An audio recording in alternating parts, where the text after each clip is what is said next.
Hi folks, welcome back to the Philosophy for Philistine channel with your host Bill Reimer.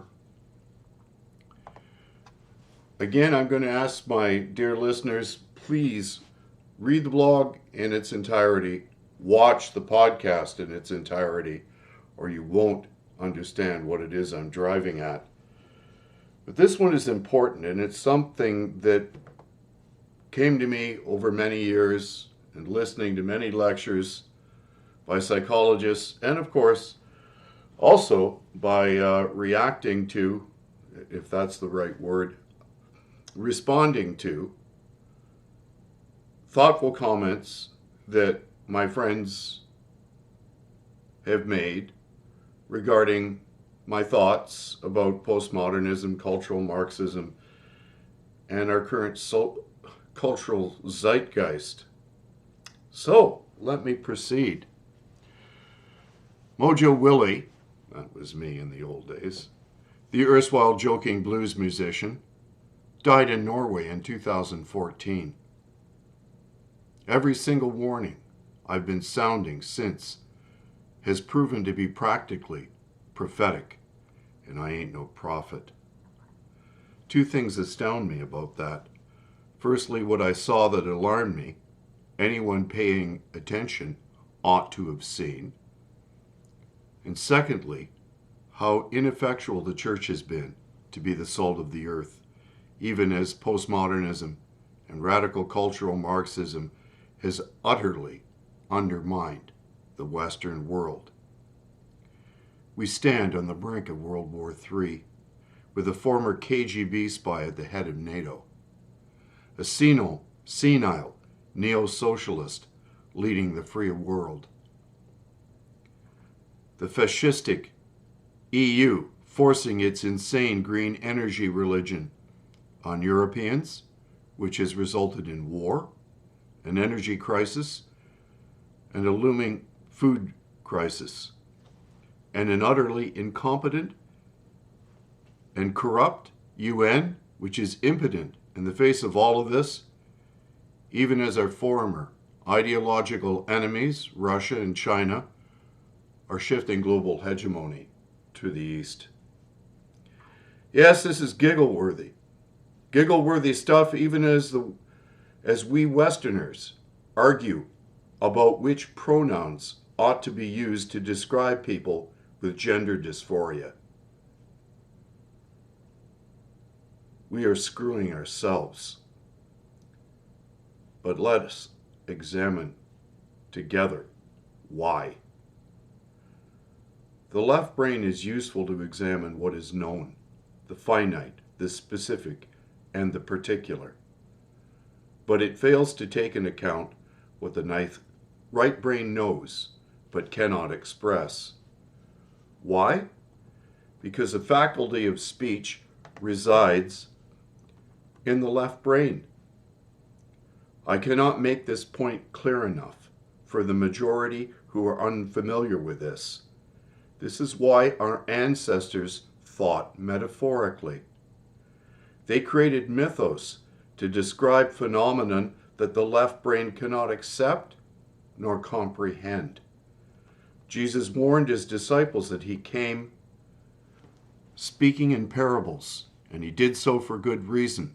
The left brain is certain of what it knows, even though that certainty is unjustified.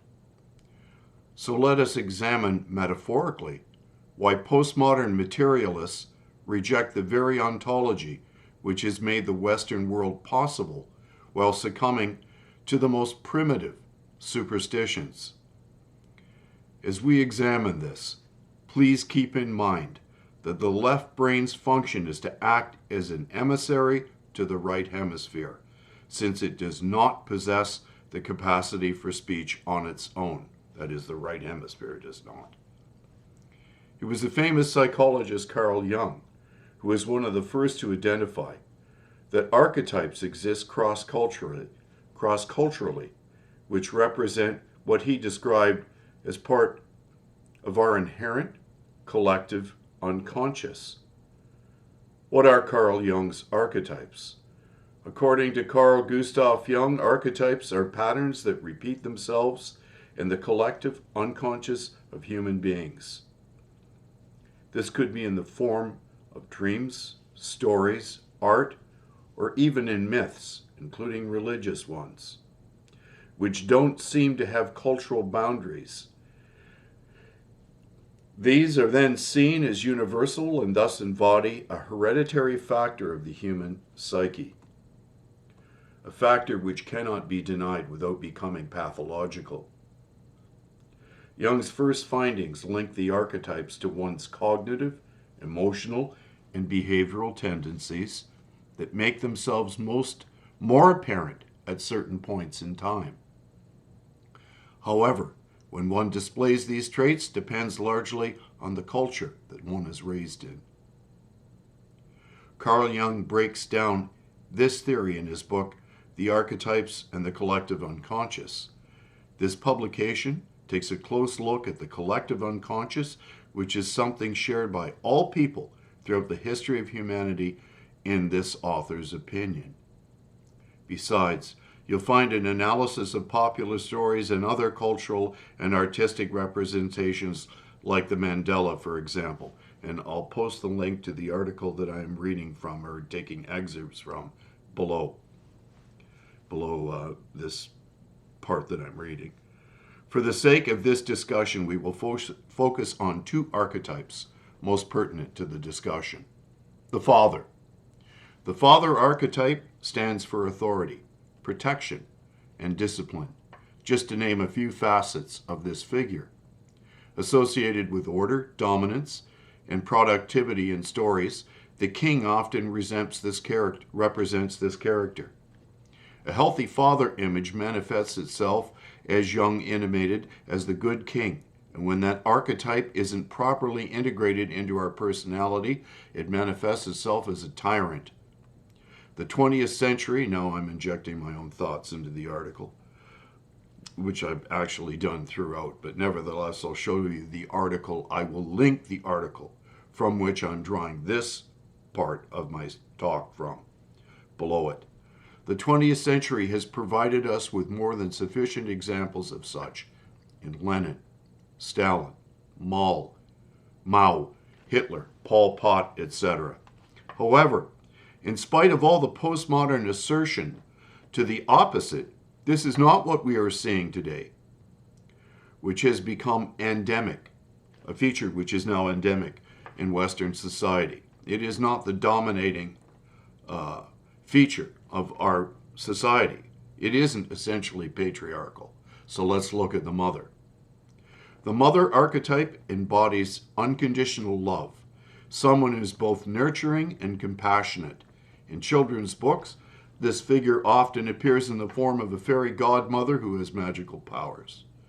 The ultimate archetype of the good mother, whose sacrifice was the ultimate one any mother could make, as she watched her son offered up on the cross as he who knew no sin, became sin for us, that we might become the righteousness of God in him. And that archetype, of course, is Mary. On the other hand, the dark side of this matron is the evil stepmother, the witch with a gingerbread house who invites children in to fatten them up in order to consume them. This is the Oedipal mother, the mother who makes a perverse bargain with her children to keep them in an unhealthy relationship where she feeds off their need of her like a vampire, to keep them forever in codependent need and incapable of individuating. The Oedipal reality that I discovered in Wehrmacht when I realized that fascism, communism, and an Oedipal feminized society had created the perfect blending of both major branches of totalitarianism under a kid-glove face of all-encompassing Oedipal government, which kept Norwegians in constant dependent need. Here I invite you to watch my entire podcast as I speak about why an entire society which represses viewing the world through the metaphorical lens of archetypical imagery will result in social pathology of the social pathology of mass formation, which is what we're seeing today. And I'm going to post an interview between Dr. Peterson and another psychologist where they talked about this. So, Wehrmacht.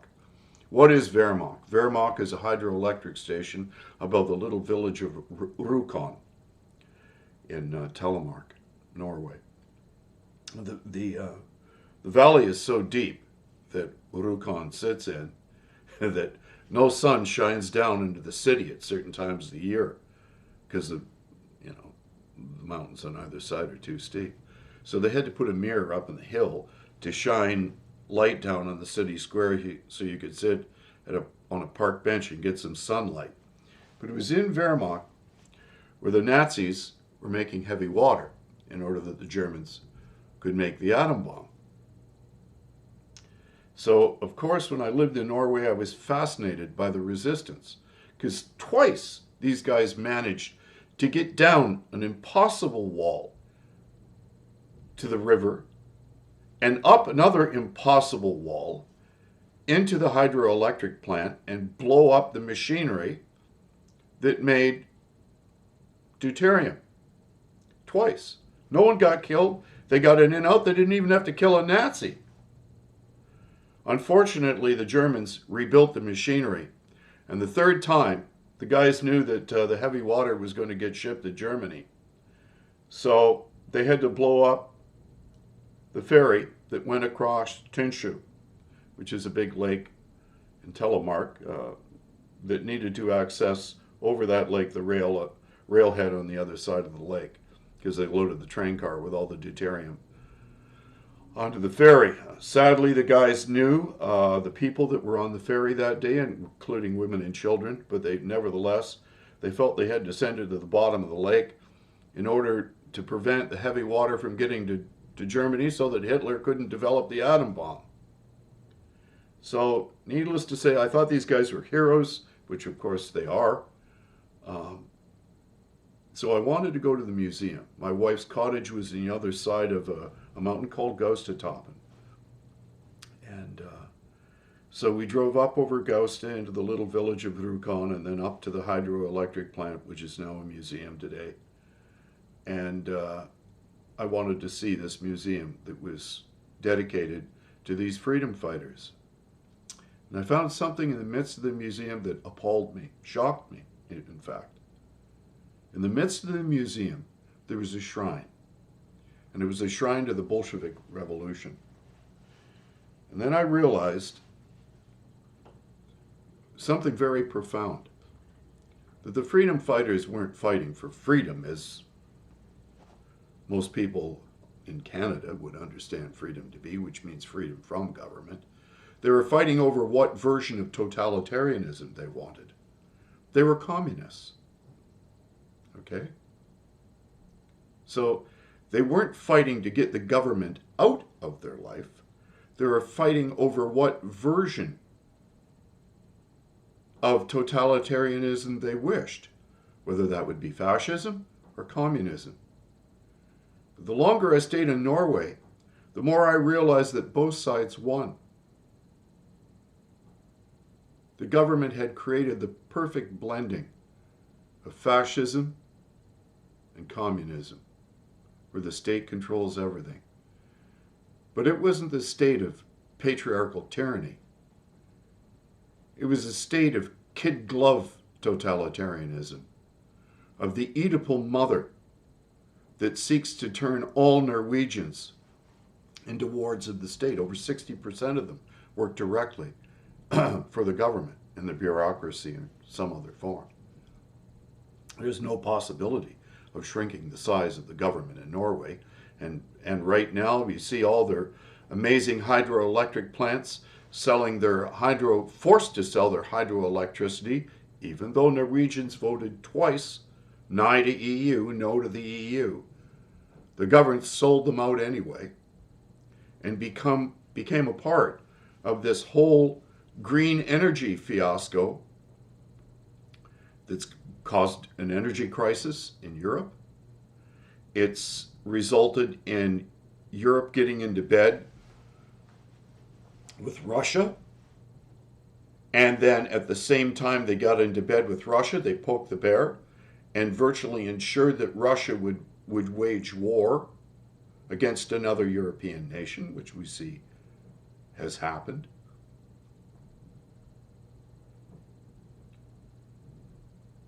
It will result in food shortages.